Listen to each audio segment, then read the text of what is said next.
Hi friends, welcome back to my new mini blog. তো তোমরা দেখো এই গাছগুলো অনেকেই জানো, অনেকেই চেনো। যারা জানো অবশ্যই কমেন্ট সেকশানে জানিও। আমি এই গাছেরই ভ্যারাইটি অনেক পাওয়া যায়। এই গাছের প্রচণ্ড ভ্যারাইটি থাকে। একটা রেডিশ থাকে, একটা পুরো গ্রিন কালারের থাকে। তো দেখো আমি প্রথমে ঝুরঝুরে মাটি নিয়েছি, তার সঙ্গে কিছুটা ভার্মি কম্পোস্ট নিয়েছি।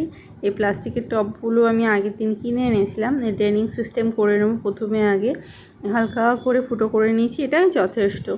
আমি গাছটা লাগানোর পর দেখছিলাম ভালোই জল এখান দিয়ে পাস হচ্ছিল।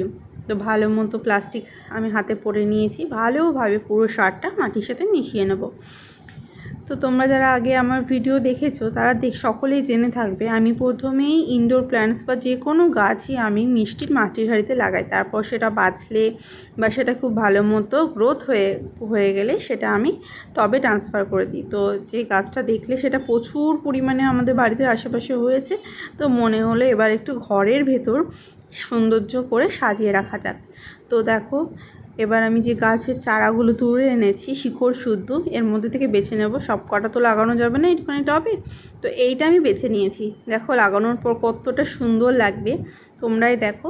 তোমরা যারা আমার চ্যানেলে প্রথম তারা কিন্তু অবশ্যই চ্যানেলটি সাবস্ক্রাইব করে নেবে এবং ভালো লাগলে অবশ্যই লাইক করবে, শেয়ার করবে এবং এই গাছটির নাম তোমরা কারা কারা জানো কমেন্ট সেকশানে জানিও।